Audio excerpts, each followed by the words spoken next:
So the person who goes and attends meetings and never says a word and never gets a sponsor, it doesn't work.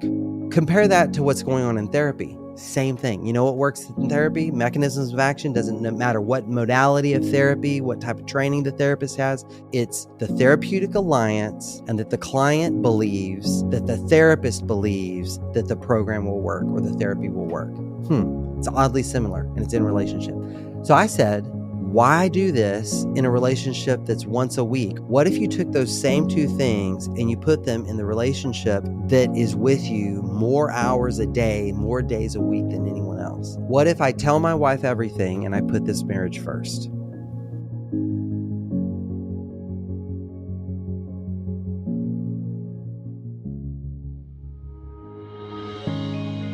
Welcome to the Betrayal, Recovery, Transformation podcast, where we explore the journey from heartbreak to healing and transformation. Here are your hosts, Chris Rocha and Jen Howie. All right, here we are today with Dr. Jake Porter.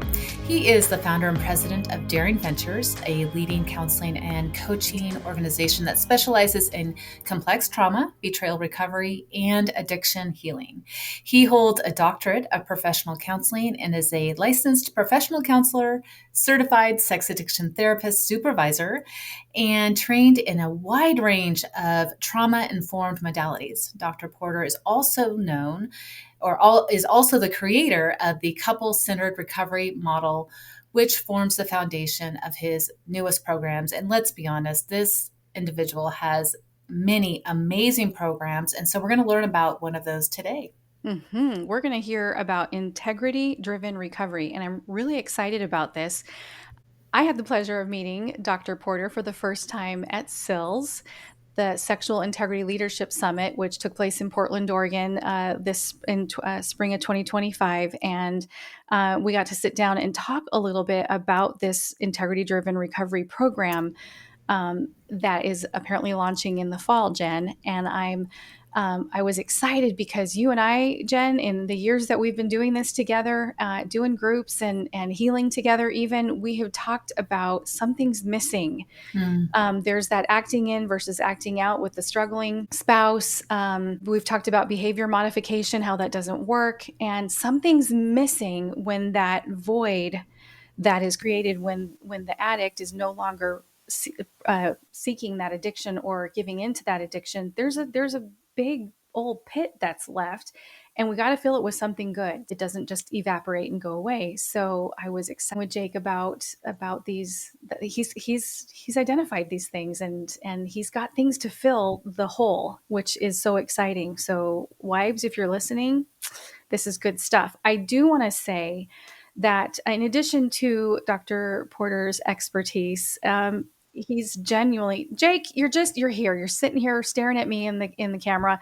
You're genuinely one of the nicest people I've met. I mean, just nice overall, but one of the kindest, most compassionate voices in this field. And I've met lots of people through this podcast and through the connections that Jen has as well.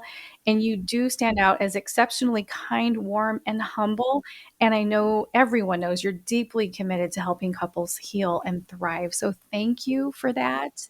Thank you for not being an arrogant, prideful person. You're so warm and approachable, and you just exude the Holy Spirit, which I love. Oh, well, so welcome thank you. to the BRT podcast. Thank you for having me, Chris and Jen. I'm really grateful to be here. Really am. Absolutely. Okay. Well, I would love it if you would tell us, let our listeners get to know you a little bit. What do you do in your free time? Tell us about your family, whatever you're comfortable sharing. Who are you outside of betrayal and addiction recovery? Yeah, absolutely. That is the most important stuff about me. I'm married to Kristen. We have two girls, a 4-year-old, 4.5. She would correct me, 4.5-year-old, Magnolia Jane, who we call MJ, and then we have a 2-year-old named Lottie Joe, and we have a dog named Clive, our miniature Australian Labradoodle. And we live in Houston. I'm from the Houston area. Grew up about 30 miles outside of Houston. Been here my whole life except for 4 years when I went to college in upstate New York. And I was a pastor for 13 years before coming into this work, the clinical work full time. But Yeah, I come to this field through my own story of recovery, and so this is very personal for me. Mm. I was just thinking back to what you just said a moment ago about this being a part of your own story. And I don't know how much of that you want to share here today. I think some of the most effective people in the field today are people who have been through it and have turned around and really made it a career in many ways to help others along, and something that sets you apart, Jake, from really any of the other organizations that we have been in contact with is this approach to couples healing. So like I said in the beginning, there's a lot of different programs that you have. You offer intensives, you've got coaches, you've got counselors. I know that you guys do some clinical testing as well, and not a lot of organizations do that. I know personally that has been absolutely paradigm shifting, if you will, for Dan and Sure. I.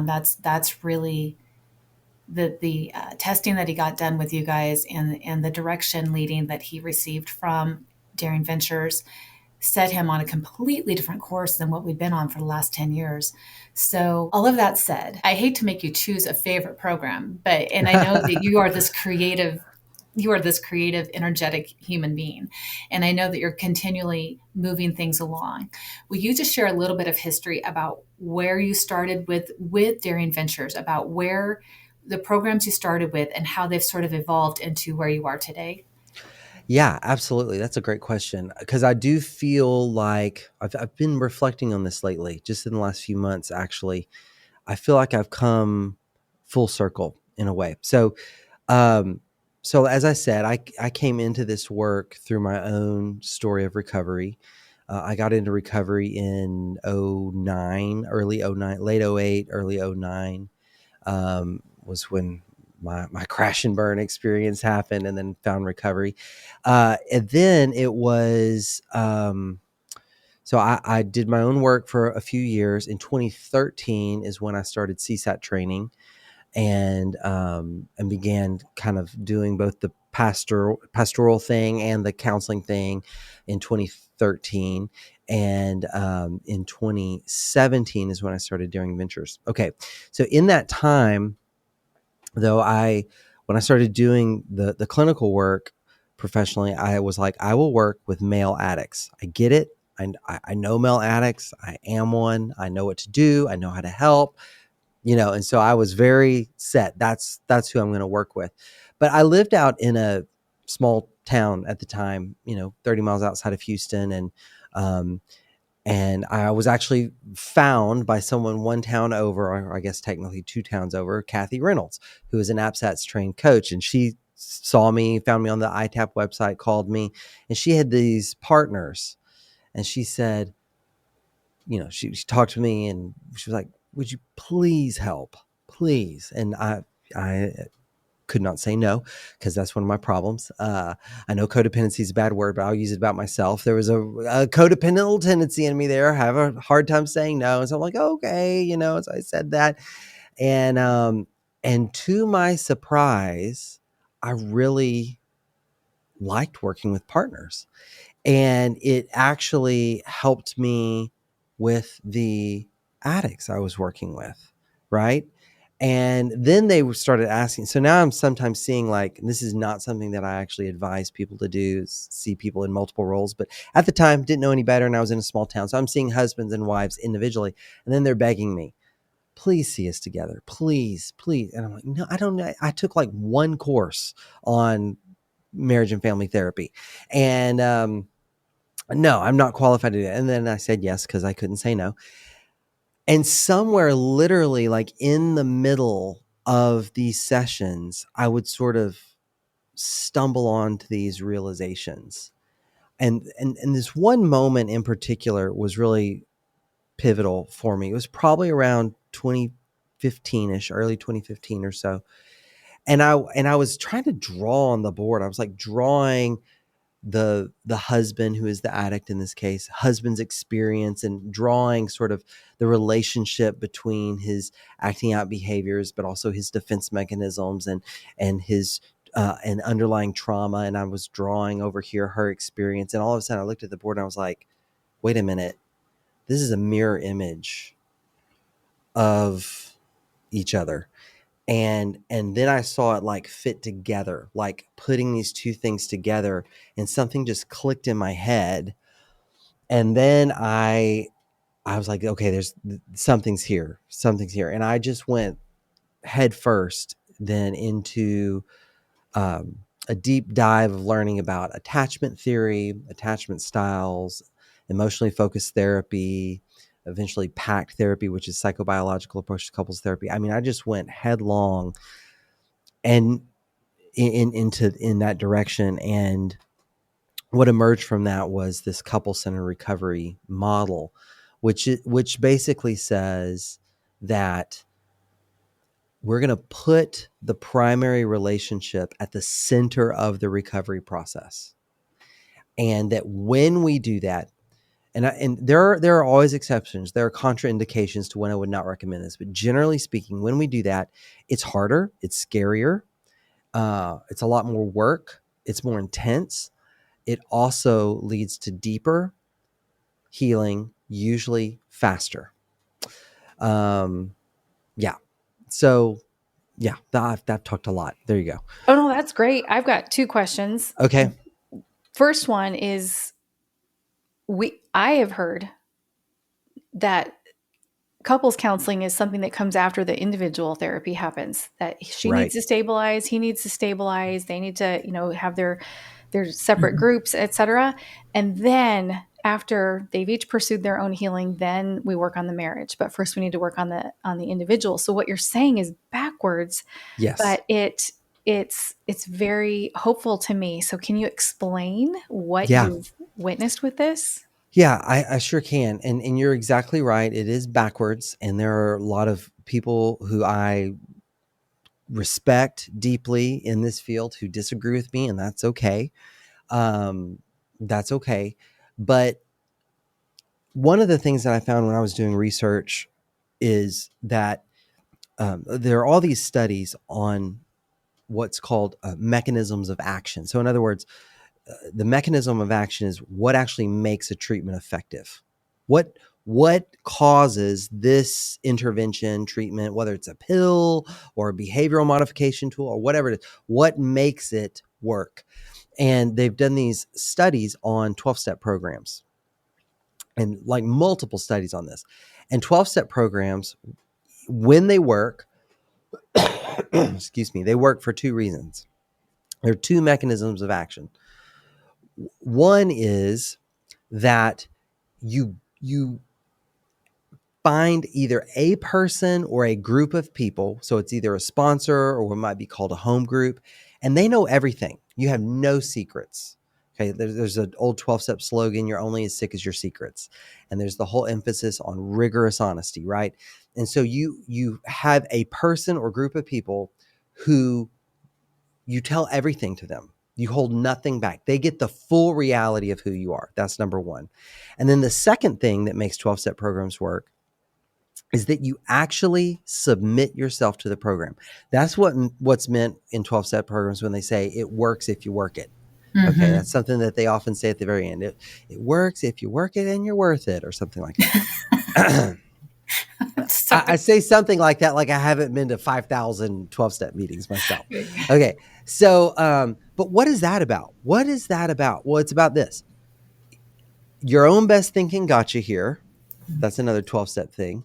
So I have to let go of doing it my way, and I'm going to put myself inside of this larger entity. I'm going to see myself inside of this larger entity and do things not good for me, but what's good for me according to this larger thing, this program. Okay. All right. Both of those are relational. Neither one of those can exist in a vacuum. Neither one of those can be done independently. So the person who goes and attends meetings and never says a word and never gets a sponsor, and that, right, it doesn't work. Okay. All right. So compare that to what's going on in therapy. Same thing. You know what works in therapy? Mechanisms of action. Doesn't matter what modality of therapy, what type of training the therapist has. It's the therapeutic alliance, and that the client believes that the therapist believes that the program will work or the therapy will work. It's oddly similar, and it's in relationship. So I said, why do this in a relationship that's once a week, or maybe you go to 3 meetings a week? What if you took those same 2 things and you put them in the relationship that is with you more hours a day, more days a week than anyone else, any other Dang. relationship? What if I tell my wife everything and I put this marriage first? It's the same 2 mechanisms of action. And so we're just applying that, what works in 12-step, we're going to do it in the marriage. Now, is there a base level of stability that's needed first? Yes. If there's physical violence going on, if there's extreme, and these words always get people flustered, but like if there is, I'm not talking about like a one-off verbal abuse, but like ongoing, constant degrading abuse, that we're not doing that. There are limits, but most couples, more than 90% of the couples that I see and assess, there is enough stability there that there is some level of togetherness that they can begin working on right away. And so the first sort of milestone is a disclosure. What is that? Telling everything, being rigorously honest, telling it all, and then learning how to operate from this paradigm. What I refer to as a 2-person psychology, not a 1-person psychology. I'm part of a dyad. I don't have to choose between what's best for me and what's best for my relationship, because if it's bad for my relationship, it's bad for me. Which Okay, is, yeah. I'm just Go ahead. curious about the self-sabotagers. Mm-hmm. The ones where they get rigorous with their honesty just for Yeah. disclosure. Yeah. And then pull back into this behavior where living as a rigorously honest individual is quite the obstacle for them. Do those Right. people qualify for that type of connection, couples healing process? So, I mean, that's going to undermine it, but that's going to happen. I mean, that is going to happen. That's part of the work. That's not an obstacle to the work. That is the work. Okay. Often we think something is an obstacle to the work. It is the work. Okay. If it's on the path, it's part of the path. And that's something that I say to, whether it's the addicted partner or the betrayed partner, either way, like, when something comes up, you can either tell yourself the narrative, you can give yourself the narrative, oh, if it weren't for this thing right in front of me, we'd be moving along. No, this thing right in front of you is the thing for you to do today. Okay? That is the That's movement the work. forward. That is the movement. That's the Okay. work. Okay. Yeah. And so what you described, Jen, now there's various degrees of this. There are people who self-sabotage to a degree that they're going to require a higher level of intervention around that. And and at some point the partner may say, I'm out. I'm not doing this. I'm not participating. And the betrayed partner has the right to make that choice, and understandably so. So it's not limitless, and this isn't an excuse when I say it, but I think that the impulse to self-sabotage, let's face it, it's muscle memory for a lot of these people. They're not maybe they're doing it on purpose, but a lot of them, most of them are not. It's muscle memory, and they've got to learn something different. I've got several intro clips recorded here. Like, ooh, mic drop. That's gonna be good. That was good. I love the part that where you're saying this is the work. That's a mindset shift. Yeah. This isn't the obstacle. Well, this is the thing to handle today. This is really important. This is really, really important. There are studies that show that your mindset about stress, difficulty, challenge not only changes like how you perform whatever the challenging task is in front of you, it literally changes the way your body processes the experience. Lower levels of cortisol and adrenaline, higher cognitive functioning, all of this. The only difference being your mindset about the difficulty. And so often, and I'll try not to mount this soapbox too much, but like our culture is so focused on eliminating discomfort. If it's Yes. uncomfortable, then it must not be working.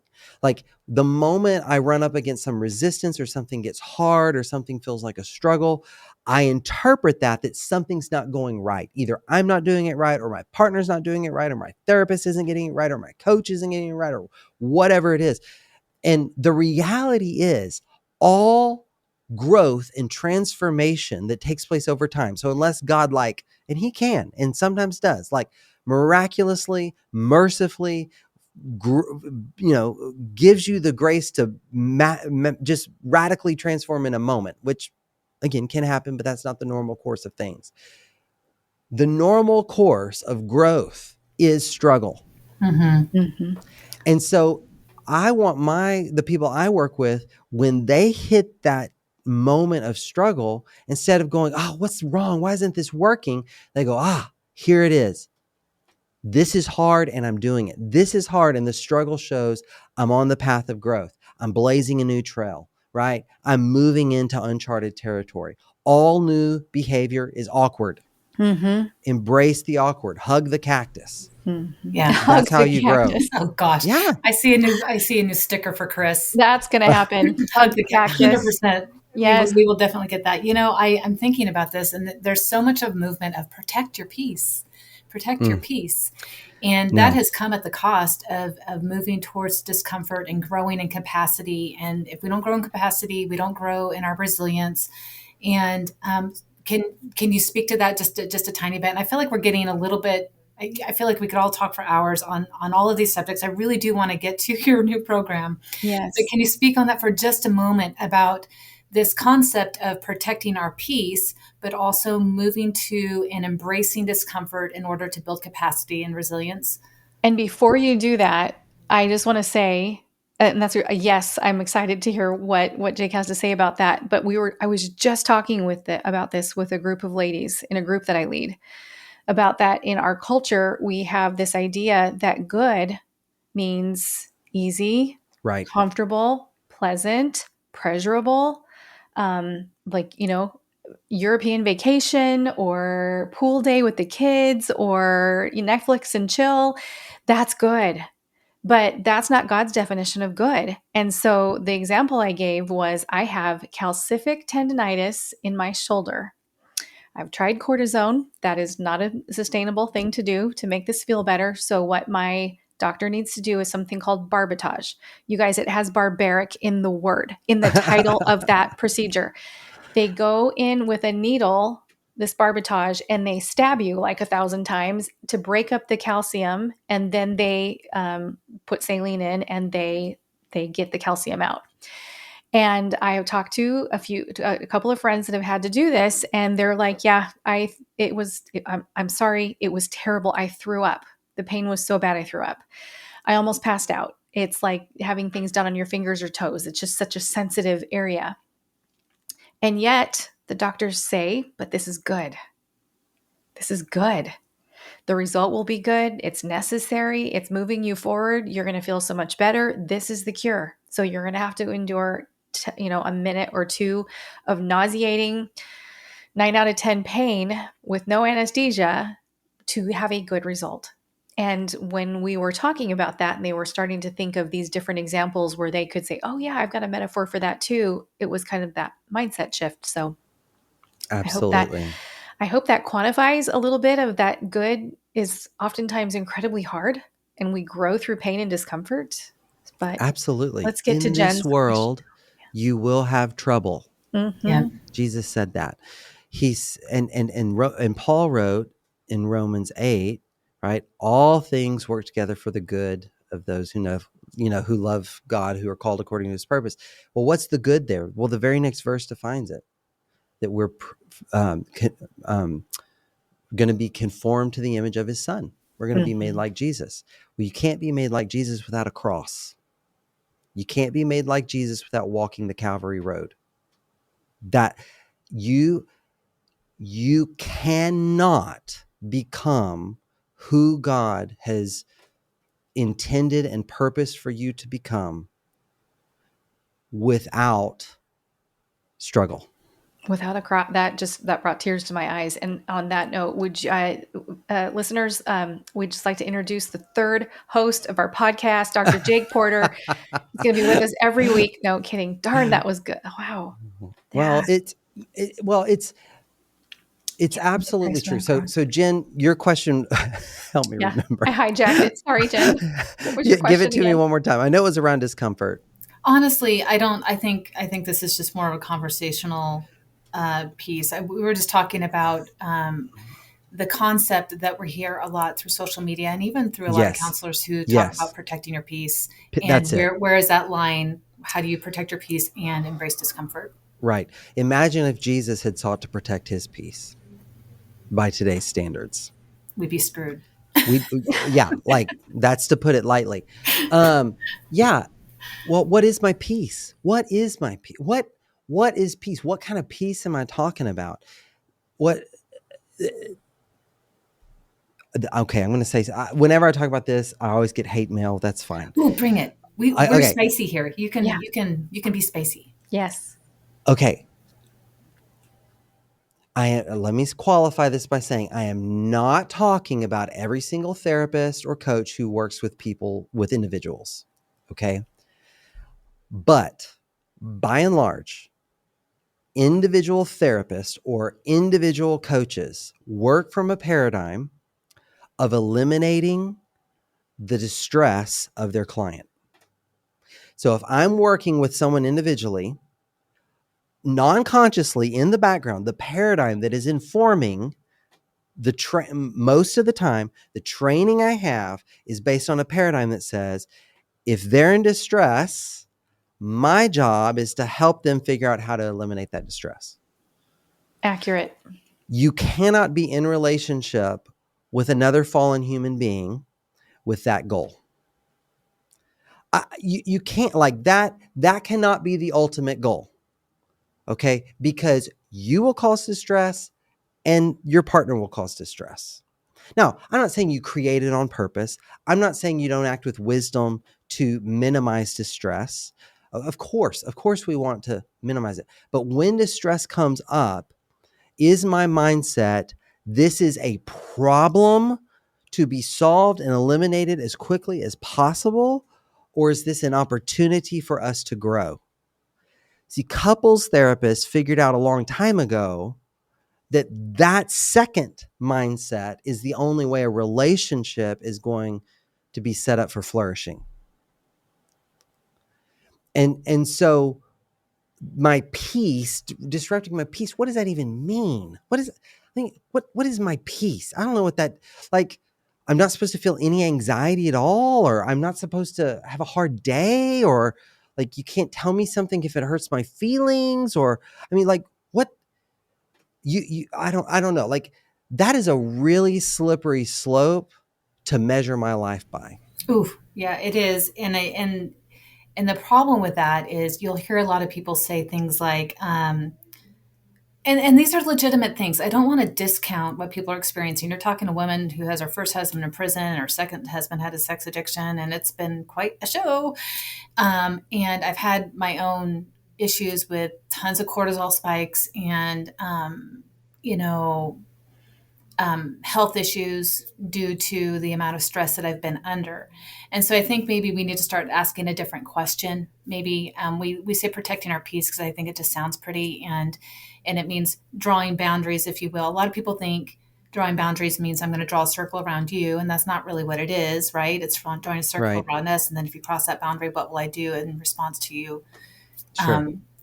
Entering my space around that issue. But nonetheless, I think I'm so glad you're just taking a moment to speak on the subject, because we have just gotten to a culture where we avoid pain altogether as much as we can. Yeah. We label it as you're bad, I'm good. You get away, and now I don't have to feel this and, pat on my back, I drew a boundary and now I'm not experiencing these things. There is an element of, yes, if we're having health issues that come along with the stress, but that is our responsibility to manage. And in relationship, if you're with someone that you're working on a relationship with, there's a dynamic that we have to consider that many of us aren't. And some of us do have to walk away from our marriage, but there's Yeah. many of us that haven't. And many of us are in the struggle or have bought into this idea that this only takes 2 to 3 years or 2 to 5 years to get through. Some of us are in the struggle for, well, an unbeknownst amount of time, maybe for Yeah. the rest of your marriage. I don't know. Yeah. So we have to learn how to embrace the difficulties and to Hug the embrace cactus.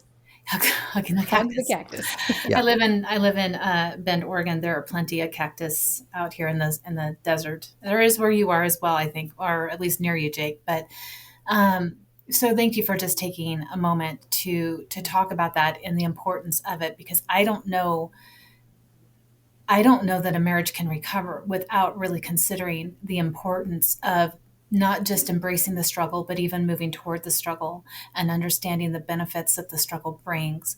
So, thank you for sharing that. Mhm. That phrase, protect the peace or protect your peace, reminds me of speak your truth. But wait, but there is the truth, Yeah. not your Yeah. truth. Yeah. Although I get what they're saying, but It's become an empowerment piece, let's be honest, because most people will use it as I'm strong. And, and we pat each other on the back, 'cause, telling each other how amazing we are for protecting our peace without really holding much capacity for growth.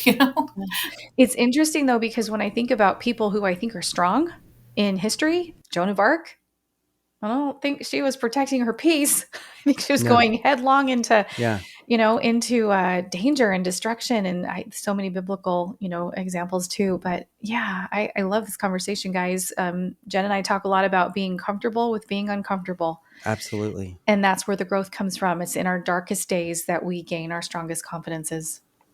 And this does connect with, I know y'all keep saying we want to talk about my new program. This does connect with that. Bring us there. It really does in an important way.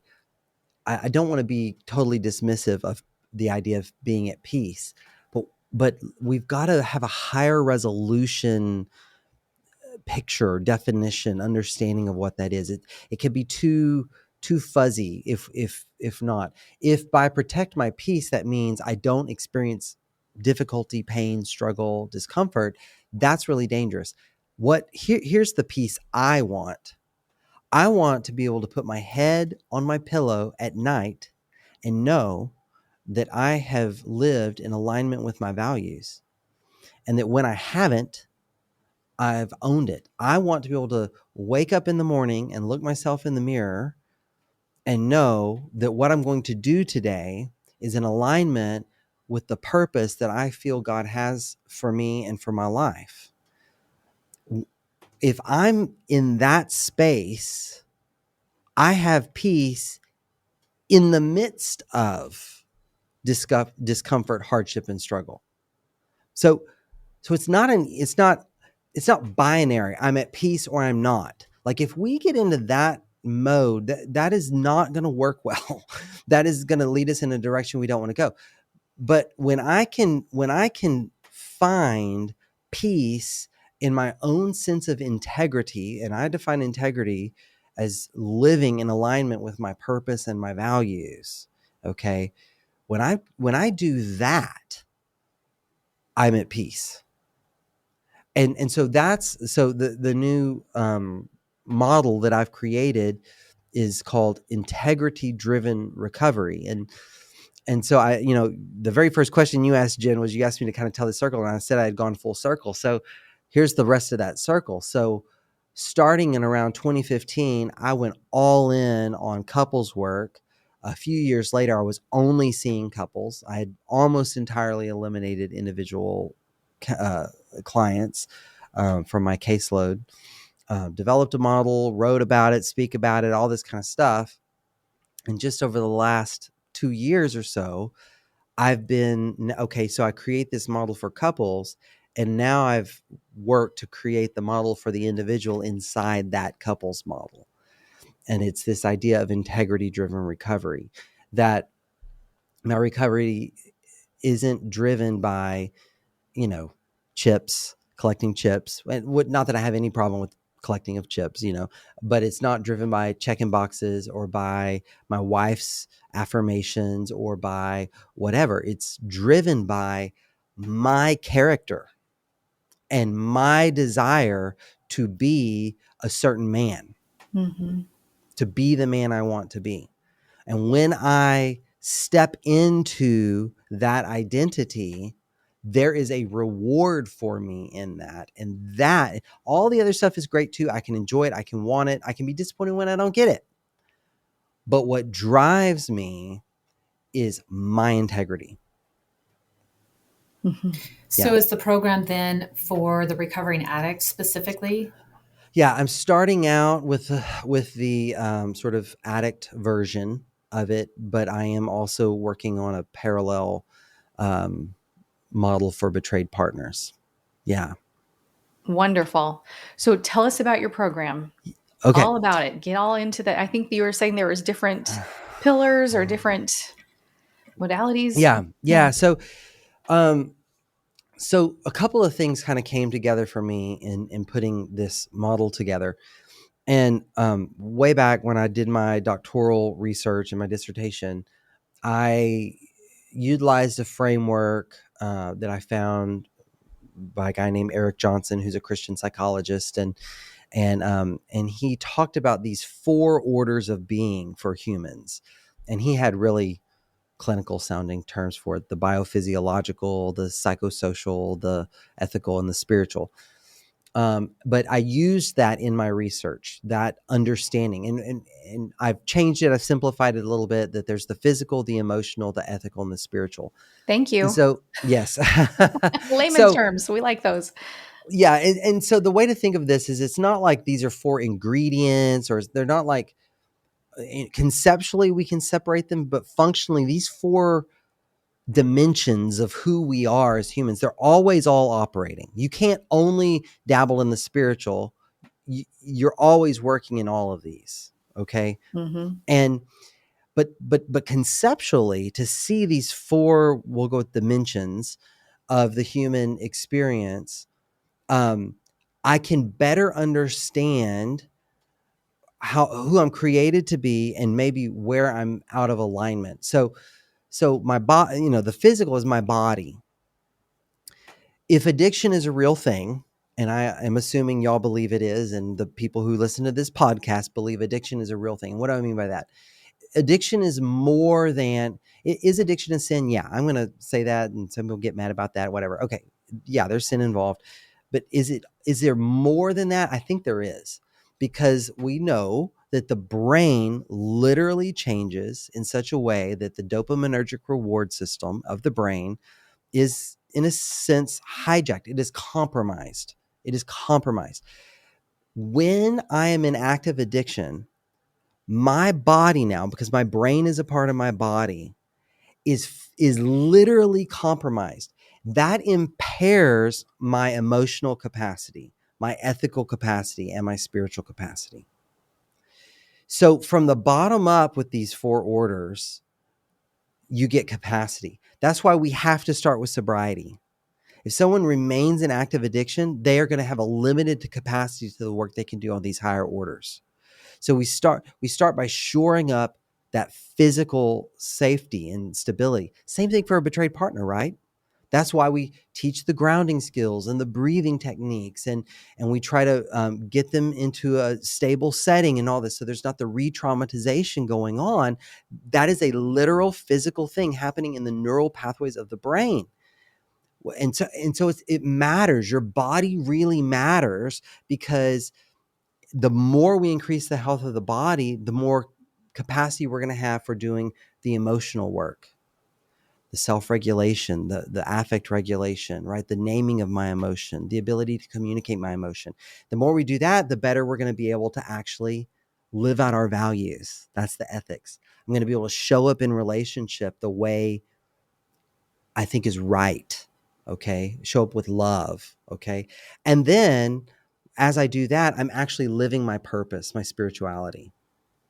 So we gain capacity from the bottom up. From the top down, we get meaning. Why do I have the values I have?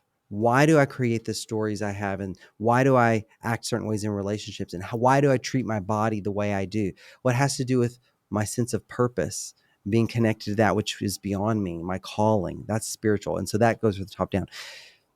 So I learned about all of this. Okay.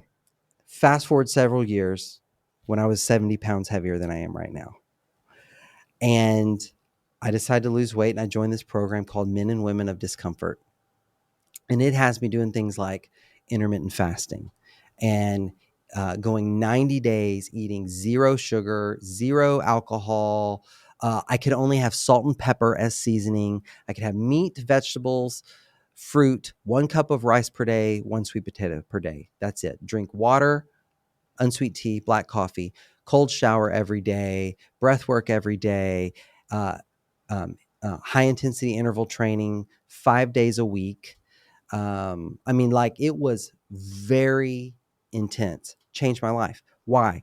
Because it wasn't about weight loss ultimately. It was the name of the program, Men and Women of Discomfort. Literally training your body to do the thing you're committed to doing, whether you want to or not. Ooh, that is hard So work. it was incredibly difficult, and it totally changed my life.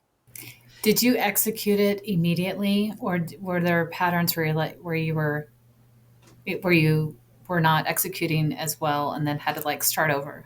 I was very committed. I was highly motivated because of some blood work Mm. that I had gotten, and some strong words from my doctor. And I also had really good accountability and community. And so I did pretty well. I'm going to say I did pretty well. There were a few lapses of, where I didn't meet all my commitments every day, but overall I did. And I'll share one moment from that time that was particularly transformative for me, freeing for me, actually. So every week we added a new habit. Okay. And it was the week we added cold showers. All right. And you're supposed to just turn the shower on, full on cold, get in, and I think it was 30-second minimum at the time. You and I Later we talked went about up. this a couple of months ago, and I'm like, Yeah. just turn on cold at the end of the shower. I'm the woman who actually has my coffee mug in the shower while taking a hot shower. So you and I talked about this. I'm like, oh, okay, I get it. You just turn the shower a little bit at the end, and that's not what you're talking about. That is not it. Zero hot water on, as cold as it can go, step in. And yeah, and I love a hot shower. Okay. So I'm like, has been part of my, routine, and I enjoy it, and I look forward to it. So what was I checked in on the app we used for the community and the accountability in this program, and I checked in and I said, "Oh, I'm doing these showers, but y'all, it is really cramping my style in the mornings because I'm not an early morning person anyway. I stay in bed as late as possible.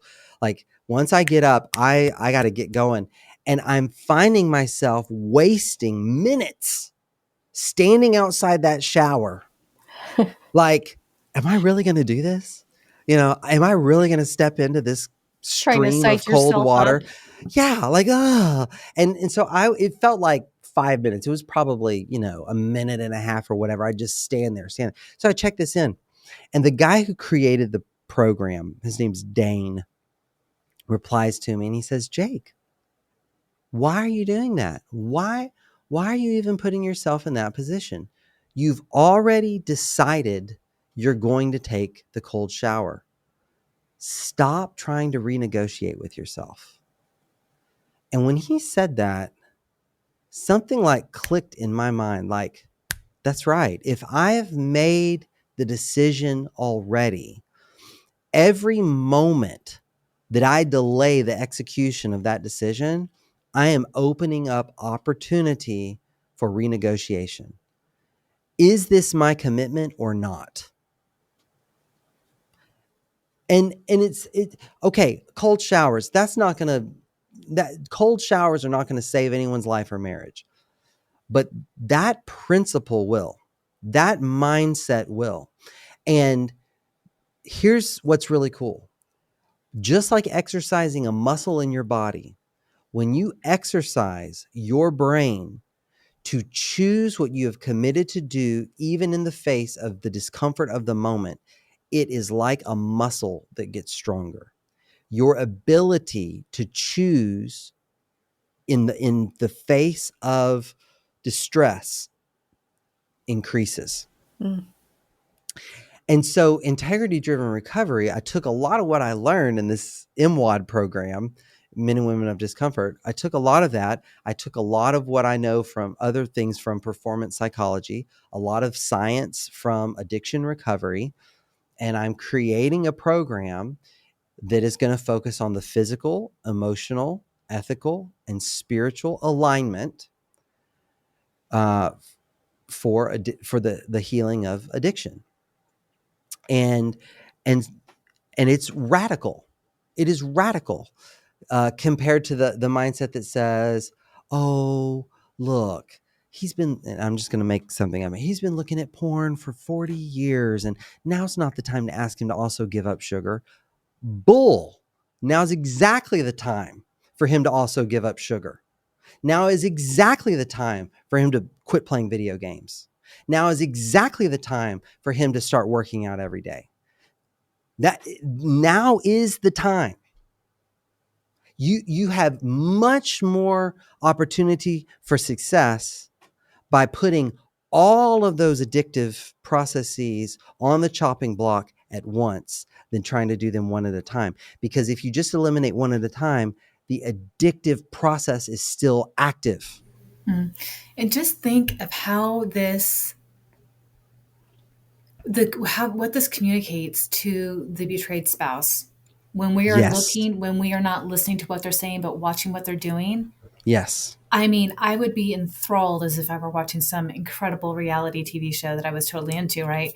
Um, I just think of Dan doing this, and like, I would sit back, the amount of respect I would have, Awe, the way it awe, would awe. challenge me emotionally, spiritually, potentially even physically, to engage in my own healing. Like, Yeah, I can see how, as even a couple's recovery process, how this would impact that so profoundly. This is exactly what, as a betrayed spouse, what we're waiting and watching to see, and then watching to absolutely. see if that sustainability, continues to play itself out. As you were talking about the shower, yeah, so good, Jen. Yes. As you were talking about the shower, I'm thinking the athlete, I've got athlete mentality going through my brain. And of course, the Nike slogan, just do it, Right? came into my mind. And then as the two of you were just talking, I'm thinking about, do you remember, gosh, this was the 1990s. There was that show, Extreme Home Makeover Oh or yeah. something, where they would go in a week and tear the house down and build it up into Yeah. something insane. I loved that show, and it was a lot. They had a cosmetic surgery version of that as well, which was a lot. But I remember that. Brutal. yeah, with like the transfer. So like it'd be like that dude, I can't remember his name, pulling up with all of his people and all those trucks and all the materials, and it's all there, It's but Thai. it's Yeah. all just parked. Yeah, Yeah. Ty, good Yeah. job. It's just parked on the street, taking up all the neighbors, sidewalk space. Yep. And they're like, we got everything to do this all right now, but we're just going to we're going to start with the bathroom. And then maybe we'll, move into a little, hallway remodel. And then maybe a month from now, maybe a year from now, we'll get the kitchen. But we're just going to leave all this stuff here, even though we have everything we need to do it all right now. We have the capacity with the mindset can be captured. We've got the support. We've got the prayer. We've got the faith. We've got all of that. It is a lack of integrity, isn't it? Hmm. It's It a lack of absolutely that is. integrity. And define integrity for us again one more time. So integrity is when I am living congruent with my values and my purpose. Okay. So my behaviors and even my emotions, and we can't control our emotions in the same way we can control our behaviors. But what I do with my emotion is in align with my values and my purpose. Because no matter what you do to me, it is always within my responsibility and ability to act in alignment with my values. It is Amen. never anyone else's fault but mine Mm-hmm. if I don't act in alignment with my values. Yeah. Now we can get all moral about this and judgy and, oh, but I was, doing the best I could, or, Or, or I was abused when I was I a was kid. abused when I was a kid, or that My was my parents were terrible. trauma, or yes, yes, yes, yes, yes, yes, yes. And those are reasons, and reasons are important, and we need to understand them and unpack them and learn from them. But reasons are not excuses for what's my responsibility. Only it is so disempowering to not say I'm 100% responsible for me. Mm-hmm. Yes. Amen. And yeah, we're going to answer to the Lord Almighty on our own 2 Yeah, feet, and nobody else is going to that's answer for right. what we did or didn't do. So that's integrity. Integrity is that alignment. So there's how about this verse? Okay, it's terrifying for many people. It was terrifying for me for many years. Be perfect as your heavenly Father is perfect. Okay, Mm. that's right. Like, what in the world?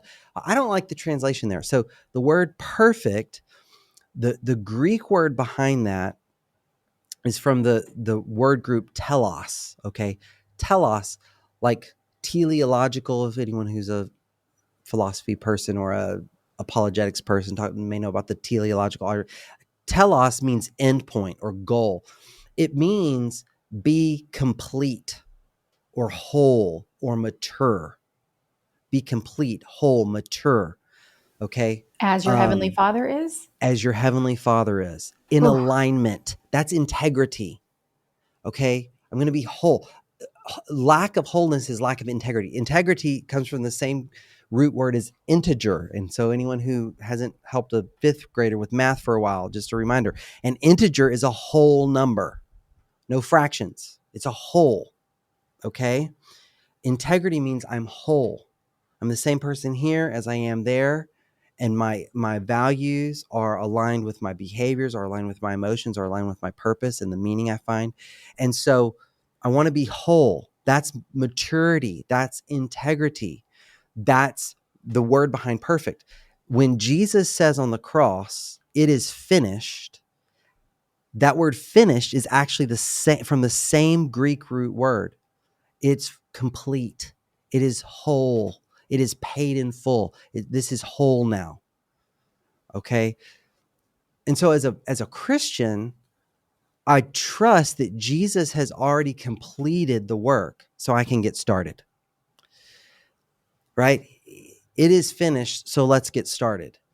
And now by faith, I'm going to live into this wholeness, this maturity, this integrity that God desires for me. Do y'all, as Christians, I know your answer is going to be yes. How many times is a better question? Have you, as a believer, saw like the Lord's doing something, and then He gives you a word or He gives you a message, you lay something on your heart, or as Jen's son would say, burdens you with something, and then you hear a song on the radio that speaks to that. Your Bible study leader, does something. You podcast interview someone, and they're saying something. Isn't Yeah. God good to have that happen? So He's doing Yes. that with me right now. I'm seeing this like treasure map through God's word. So pre-roll, Jen and I were okay. First of all, your colleague Stacy Smith will testify that I love Bible nerding out. I love being Indiana Jones in God's word. It is so fun. It is so amazing how he helps me to understand what he's saying. And you just did that. That was aces. I love that. Pre-roll, Jen and I were talking about Pharaoh and God hardening his heart. And my whole Christian life, that has frustrated me. And in the capacity of addiction and unwanted sexual behavior and the effects on the betrayed spouse as well, that passage, one time, if I can share, Jen, actually made Jen angry. And I was like, fair. I don't understand, but I do trust God. I know I don't understand, but His ways aren't our ways and His thoughts are not our thoughts. So I trust the Lord, but I don't understand that passage. Because she was like, What is God just taking free will away? Is he turning I people into think, robots? yeah, and I think ultimately to apply it to the recovery journey, my fear Mm. was that with these continual relapses, that I was watching that play out in real time. I was watching my husband's heart be hardened when he's a really wonderful, amazing person, but I was watching his heart be hardened and I didn't understand this concept. And I felt that there was this parallel that I was watching take place in real time. And this fear rose up within me like, oh, what if this is it? What if this is it? Yeah. And God's allowing it. And so there was a real wrestling with that, Chris. And Yeah. I could hear fear and despair a little bit in your voice as we were having that very vulnerable, authentic conversation, which was a Mm. precious moment. Obviously, that was several years ago, and I remembered it. Well, I heard Dr. Joel Matamule. He's the theologian for Lisa TerKeurst. I just heard him on Blurry Creatures, one of my favorite podcasts, and he was talking about that passage. He was talking about Saul and the Mm. downfall, the decline of Saul, and he said it's kind of the same verbiage as when God was talking to Moses about Pharaoh. Over and over again in that passage, he says that God hardened his heart. And this is the passage Jen and I were talking about. And as a Christian, I've always thought, is he taking away his autonomy? Is he commanding a result here? Is he turning him into a robot? Where's the free will that God says that we have with Pharaoh? Why is God it's reading like he's setting him up for destruction? But what I know about studying God's word is when you get to a place like that, something's weird, something's out of place, something doesn't make sense, dig deeper because there's a treasure under there. Because God is Hmm. good. He's Yeah. always good. And so what Joel said was that half of the time when that phrase is used, when you go back to the Hebrew meaning of that word of hardening of the heart, it's actually saying Pharaoh hardened his own heart. Mm. And why they didn't just literally translate it that way, I don't know. That's frustrating. But half the time Pharaoh's hardening his own heart. The other times it says that God's hardening his heart. And one time the translation could go either way, so you don't know who's doing the hardening, but it started with Pharaoh doing it. He bit the bit. He's refusing to be turned. He's hardening his heart. And so God eventually says, okay, not my will, but your will, Pharaoh. That's what you're demanding. So I will give you what you want. I will go along with you and I will join in on your heart being hardened. Mm. So that gave me a lot of encouragement. The reason I'm bringing it up here is that's kind of the opposite of what you're talking about. This is what it looks like when you stall at the shower and you start Right. renegotiating or you start preferring comfort instead of discomfort. And that's what that looks like. That's what the result can be. You stay in addiction, you stay with these negative patterns. But when you choose integrity, which again, you said it's living in alignment with your values and purpose, and you do the hard thing, then there's that freedom that comes with that, and your heart's softened, and you get those rewards on the other side of doing the hard thing. You know, therapists talk all the time about the hard work, and we're like, what are they talking about? This is what they're talking about. This is the hard work, and there's Yeah. nothing. I've never seen easy streets. Not a thing. There's that phrase. There's no such thing as a free lunch. That's right. We got to do this stuff. So Yeah. It's a work that only we can do for ourselves. I mean, I absolutely think God is all in that work, working in us to will and to work according to his good pleasure. But it's so two verses that confused me for a long time. First, Romans 12:1. Therefore, offer your body in view of God's mercies, offer your body as a living sacrifice. yeah, me too. So what does that mean? Here's my body, God. Like, I did a whole Greek study. Is it literally talking about your body, or is it like metaphor? I think it's literally talking about your body. I mean, like, what is that? What does that mean? Offer my body as a living sacrifice. And I could even, back when I was a preacher, I could preach a mean message on it. Like, oh, but a living sacrifice, that means you can climb off the altar, get back on that altar. But what does that mean? Like on Monday morning, right? So that verse, and then the very next verse, do not be conformed to this world, but be transformed by the renewing of your mind. Okay, that's a command. So that's an imperative. That's what you call the verb tense there. It's an imperative. And it's set up first as what's called a negative positive. Do not be conformed to this world, but here's the command: be transformed. But it's passive. It doesn't say transform yourself. How do you obey a command in which you're passive? Ooh, okay. How? How do you do that? And we can rattle off the Sunday school answers, right? We'll pray and read your Bible and go to church and whatever. Okay. And I'm not saying that's bad. I'll do that. But how do I obey a command in which I'm passive? It's a command, but be transformed by the renewing of my mind. That's something that's happening to me, not something I'm doing to myself. Mm-hmm. Okay. Well, what I used to tell my parishioners and my students when I taught this kind of stuff is context is king. Well, guess what? Verses 1 and 2 are right next to each other for a reason. When I offer my body by faith, not begrudgingly, not this isn't going to work, not rolling my eyes, not checking a box, God, this is what you've called me to do. And I'm doing this believing that you will work in me as I do this. My mind is renewed. My mind is transformed. Okay, I am transformed. And guess what? That's exactly what neuroscience tells us. We often think we've got to change our thinking first. I've got to change my belief first. No, you lead with the act of doing. You do it. Jesus said in John 7, if anyone's will is to know whether or not, if anyone wants to know whether my teaching is from heaven or not, or of the Father or not, I can't remember exactly what he says, he must do my will. We have to do it first, and then we know. If we wait to know before we do, we'll never know, because you know it by experience. You're transformed. You don't transform and then act. You act, and in the act, you're transformed. Wow.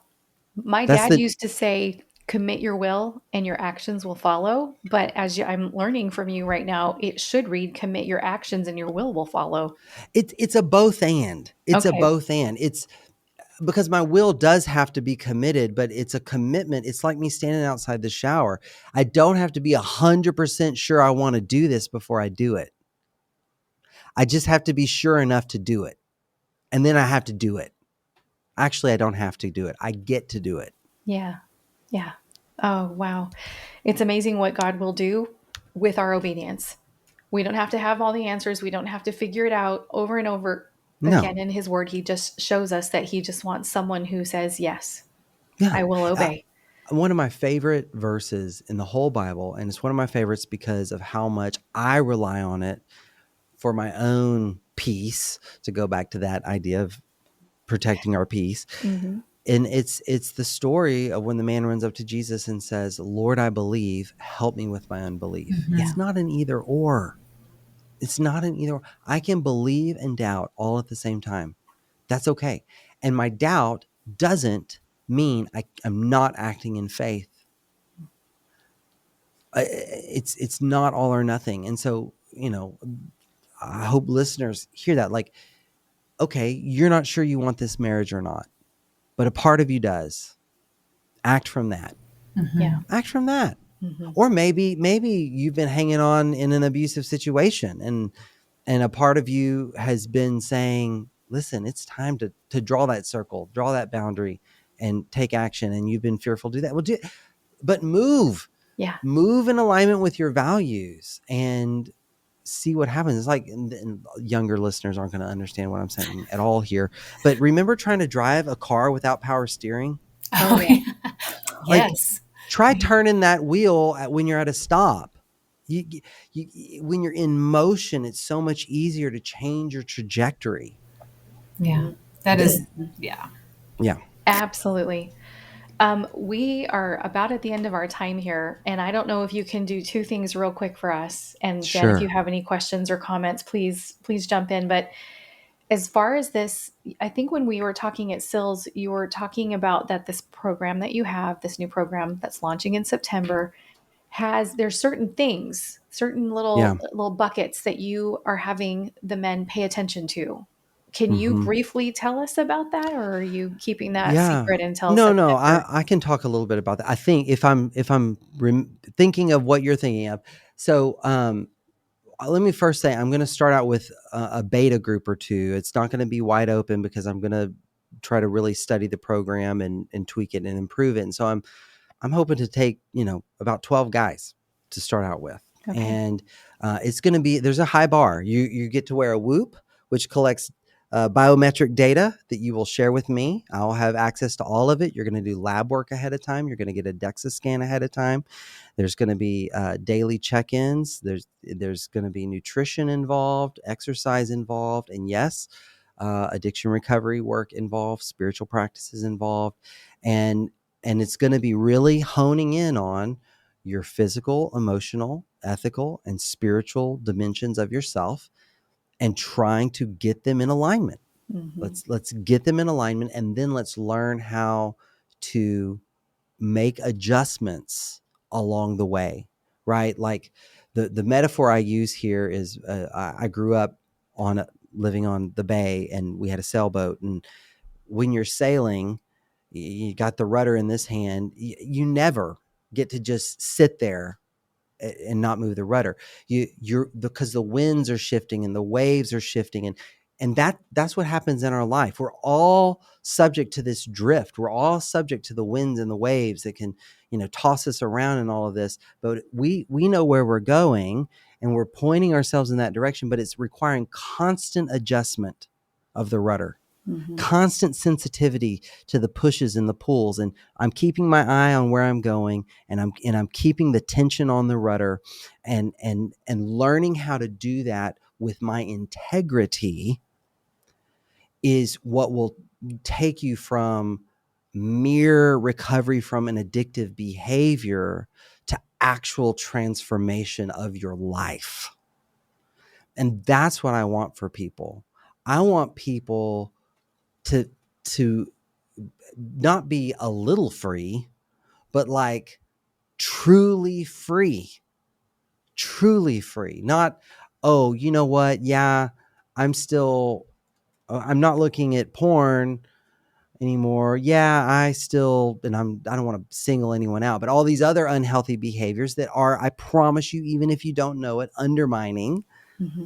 your ability to live your purpose. Okay. I want you to be as aligned with that as possible. And this program is a 6-month commitment to help people get there and figure out how to do that. And what is it called again?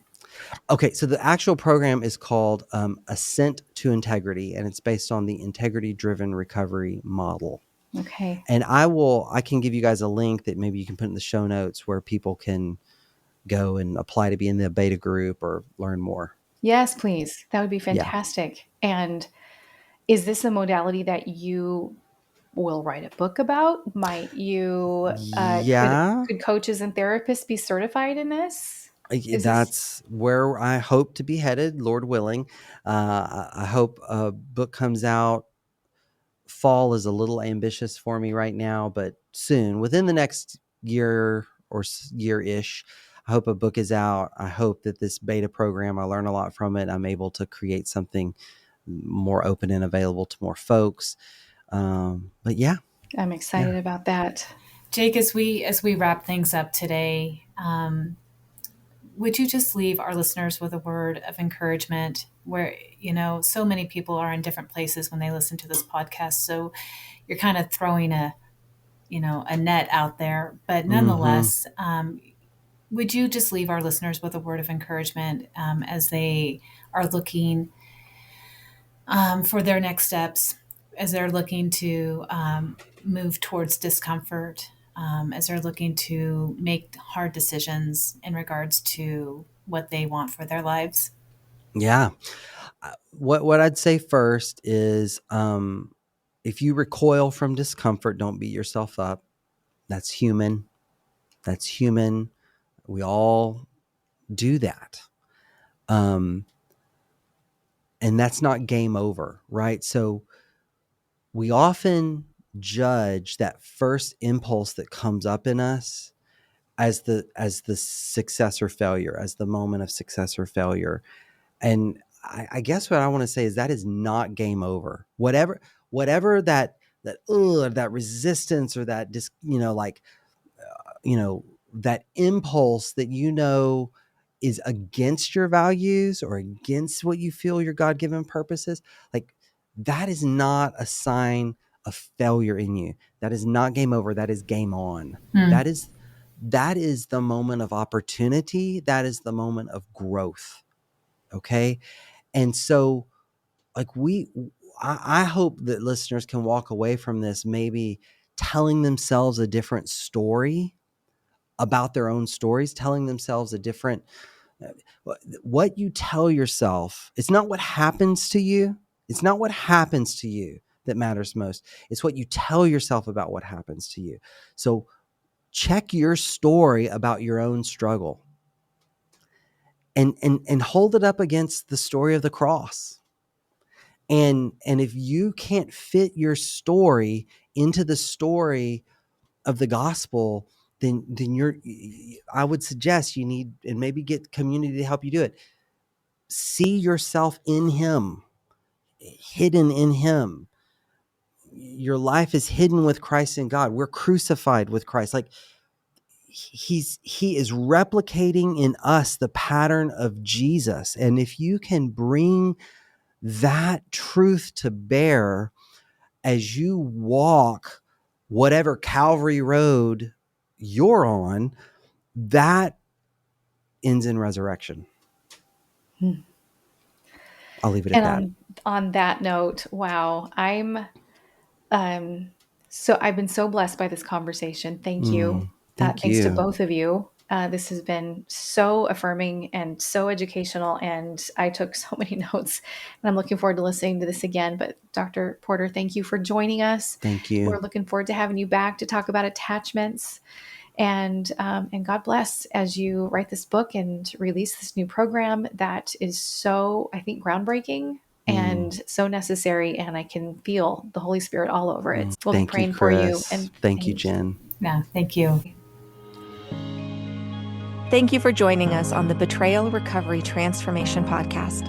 We hope you found today's discussion helpful and empowering. For more information, please be sure to check the show notes. Until next time, be kind to yourself and keep pursuing healing. A ministry supported by Pure Life Alliance.